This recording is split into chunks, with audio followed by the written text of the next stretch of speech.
자, 그 다음 캠프로 잠깐 또 넘어가 볼까요? 이번에는 요즘 아마 마음이 가장 급해진 캠프일 것 같아요. 네. 이재명 시장의 네. 캠프 얘기 좀 해보죠. 네.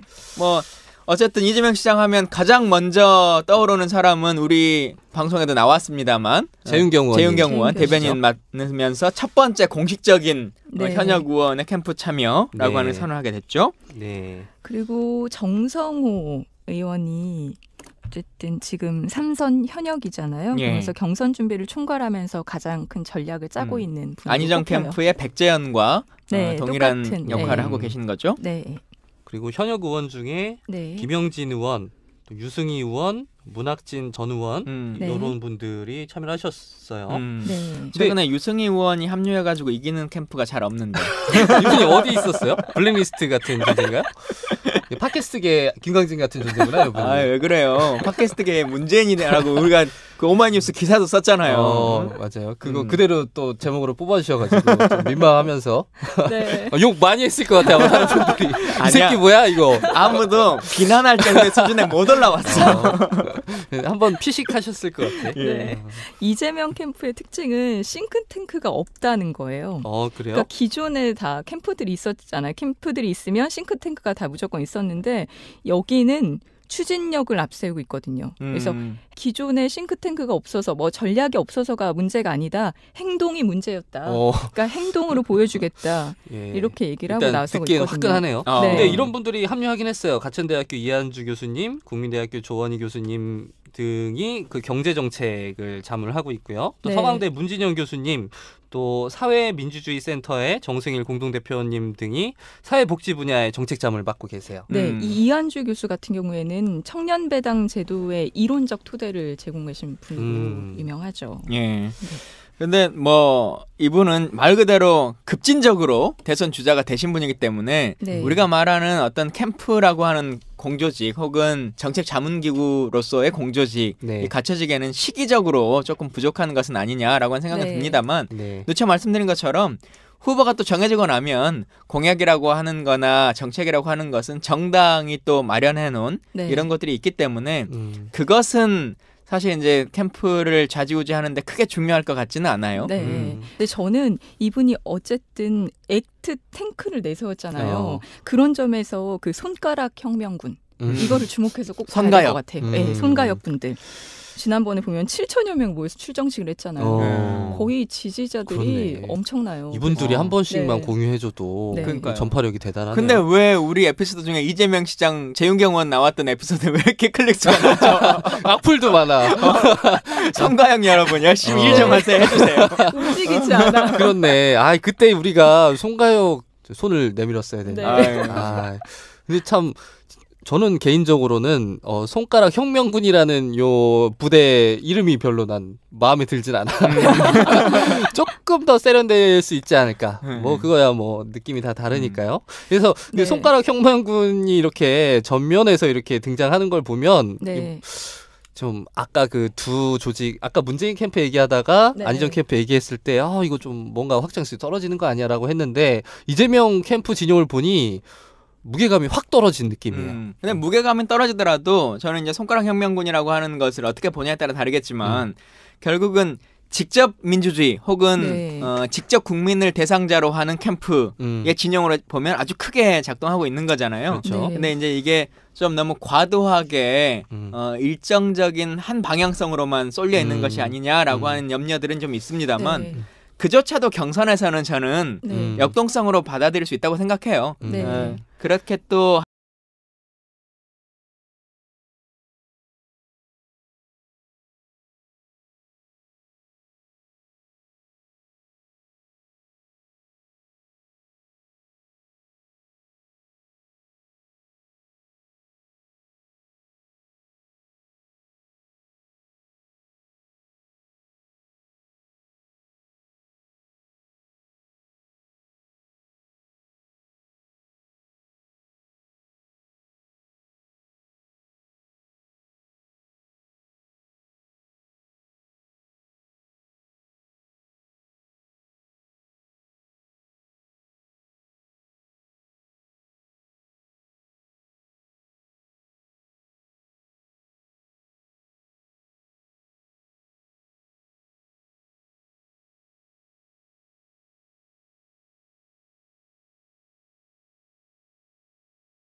사람들이 조금 염려했던 정책적인 안정감 이런 것들을 주려고 해요.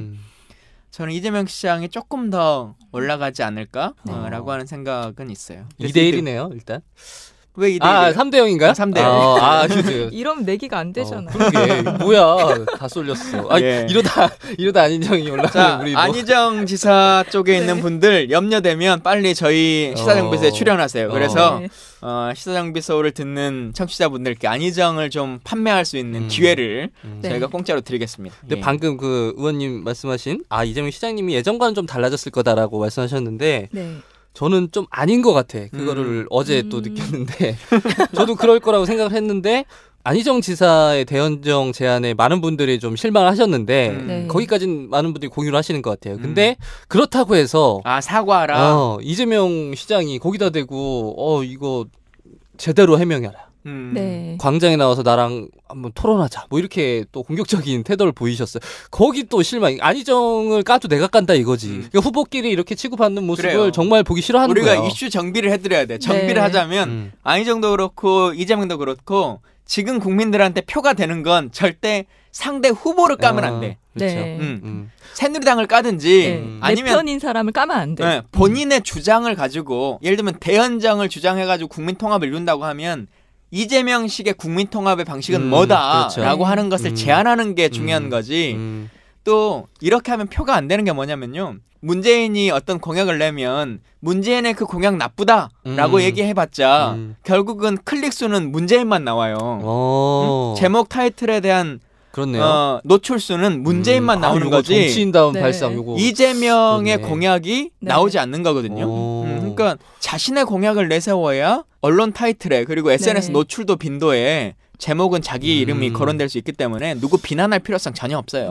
이렇게 되면 결국 박원순 시장처럼 될 수도 있잖아요. 그런 악담을 그러니까 안빠가 많네. 시장님들 이렇게 연대하시면 안 돼요.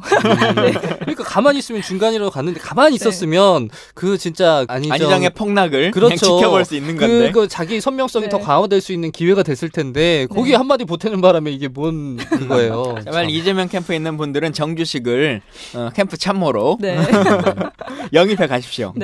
보내야 되겠어 빨리. 누구한테 좋은 일인지.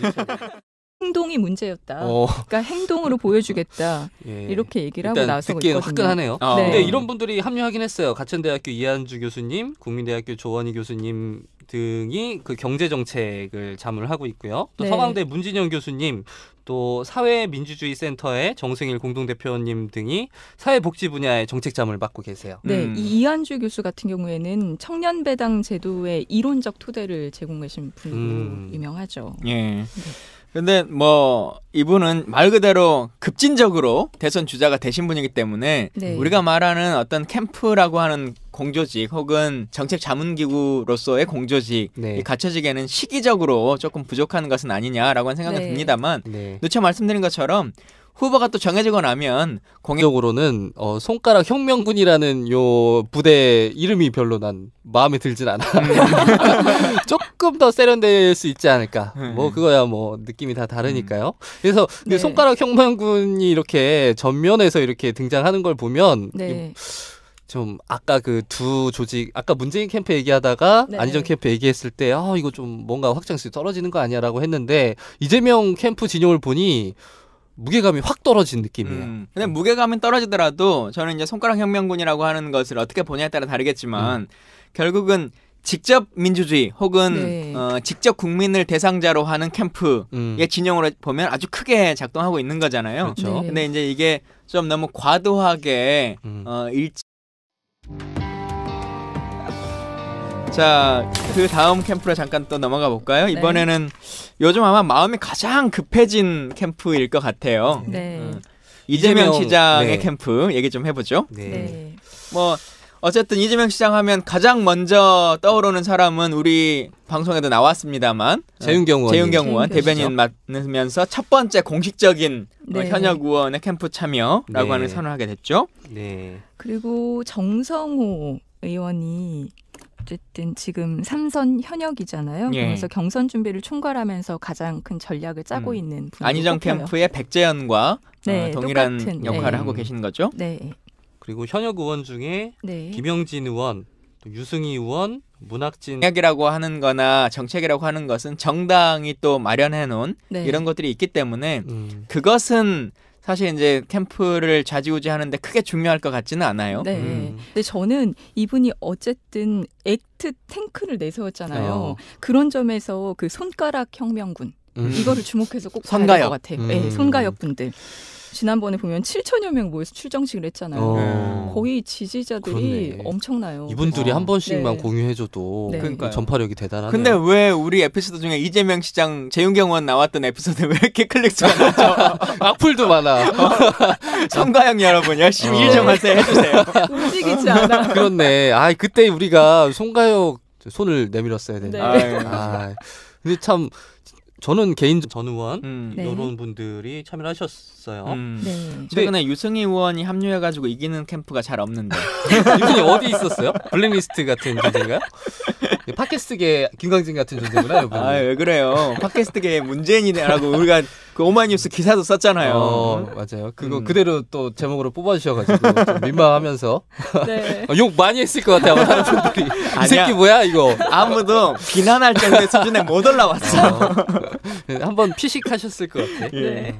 이재명 캠프의 특징은 싱크탱크가 없다는 거예요. 그래요? 그러니까 기존에 다 캠프들이 있었잖아요. 캠프들이 있으면 싱크탱크가 다 무조건 있었는데 여기는 추진력을 앞세우고 있거든요. 그래서 기존에 싱크탱크가 없어서 뭐 전략이 없어서가 문제가 아니다.